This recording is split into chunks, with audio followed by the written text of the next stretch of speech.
Nightclubs in Sunderland still exist. In fact, there are several quite good ones. But it's fair to say that most of them, as I remember from 20, 30 and more years ago, have dwindled. One of the reasons for this is the 2003 Licensing Act. That came into force in 2005, and it meant that you didn't have to go nightclubbing so much, simply because the pubs were open for longer. However, some great memories.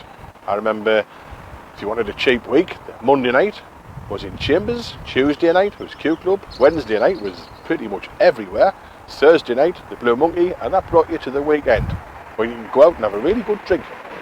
Anyway, here is a little nostalgic look at nightclubs of Sunderland from yesteryear. Genevieve's is a nightclub I remember only as a youth. I never went in as an adult. There used to be a young hooligans night every Tuesday, and I used to attend that. It's now been replaced by this beautiful building you can see behind us. It was the spiritual home of a vibrant robotic dancing scene, which Sunderland was famed for back then, and many a heart as well as circuit was broken. I once won a stack of vinyl records when I embarked on the stage and was able to spell Genevieve's to a stunned audience.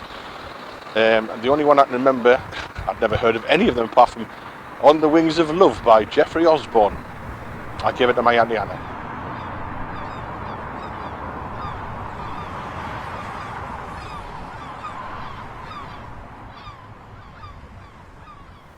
I'm standing in a place which many of you probably don't realise is called Dixon Square. This was home to quite an infamous nightclub called eponymously Dixon's, one which I never set foot in, and with good reason. It was apparently the easiest nightclub in the known world in which to get into a fight. Patrons are said to have moved from here to Tijuana and Colombia in order to avoid violence. It was knocked down with shameless disregard for our architectural heritage, maybe about 20 years ago now. Others contend that it was quite a swish establishment where young executives would meet of an evening for mottled oysters and champagne, but they were probably lying.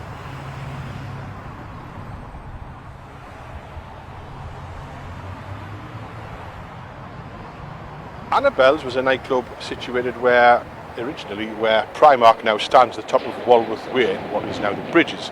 It was a second floor establishment. It moved in the late 1980s a very short distance to the area behind me. It was only recently demolished as a building, along with, sadly, Luciano's restaurant and, happily, Idle's, the pub.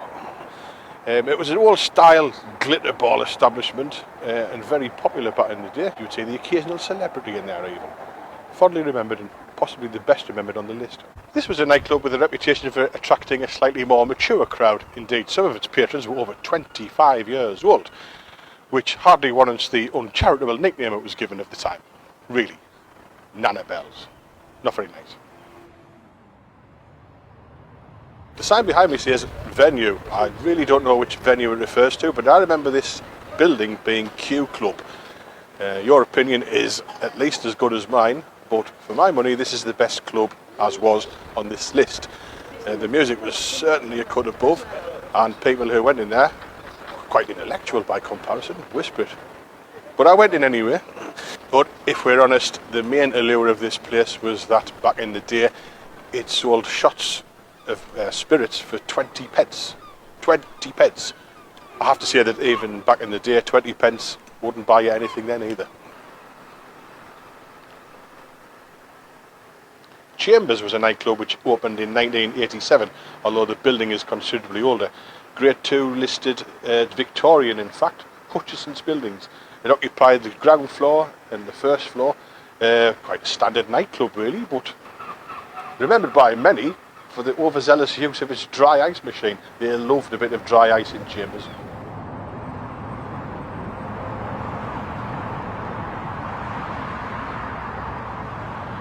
Here in Bedford Street there was once a pub called the Garrick's Head, but better remembered for a nightclub next door, the Blue Monkey.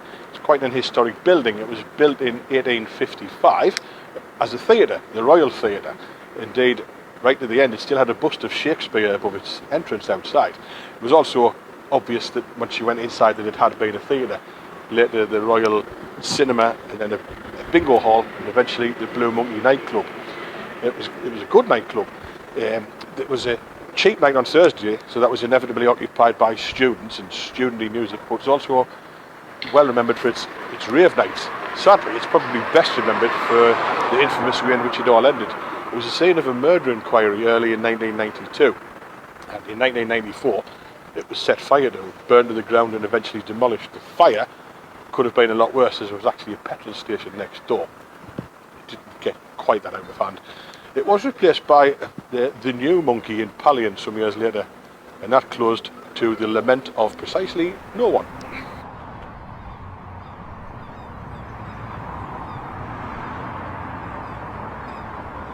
Here in Fawcett Street, the double door on your right behind me was the entrance to Bourbon Street. It didn't last very long. It was around in the first half of the 1990s for 2 or 3 years. Perfectly decent place, but just didn't keep up.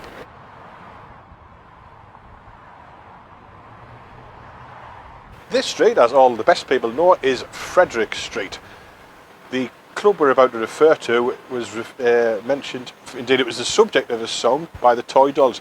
In 1984 they had a smash hit, number 3, with Nellie the Elephant. The B-side was a song called Fisticuffs in Frederick Street, and it name-checked Foster's nightclub, which was, I regret to say, one of the buildings behind me, but I'm not sure which one. It later became Heroes, the joke of the time being that you had to be one to go in. Well, here in a rather noisy home side, behind me is a nightclub which opened, I think, in 1986, called Bentley's. We're cheating a bit here because clearly it's still trading as the excellent Illusions. It was beloved of apprentices of any gender on a Saturday night. They would all gather to worship their patron saints, all 3 of them, Stock, Aitken and Waterman. On a really good night, they might play a song here. The site now occupied by Sunderland College was once upon a time Fusion. And this was before my time as well, nightclubbing. It was a classic Saturday night fever place apparently. The overwhelming aroma of allspice and bleach, glitter balls and so forth. Many a person would get in there and saddle up and ride your pony. Sometimes they got quite famous turns on, one of whom was Shack Attack. Fino's, along with Annabelle's, is probably the best remembered on our list. Now the port of call, it was occupied the first floor of the building behind me.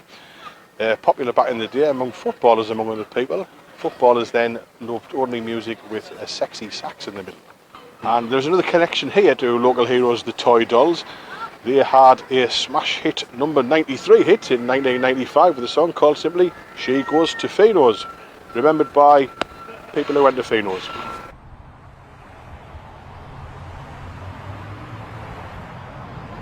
Here in Merton Street there was a club that few people remember called Rascals. It was knocked down with little lament some years ago alongside an unappealing multi-storey car park to make way for Sunderland Software City. All I remember about it was that legendary DJ Michael Story, yes, Michael Story, had an evening called Slime Night every Monday featuring alternative music. So alternative in fact that no one except Michael Story had ever heard this music before or since.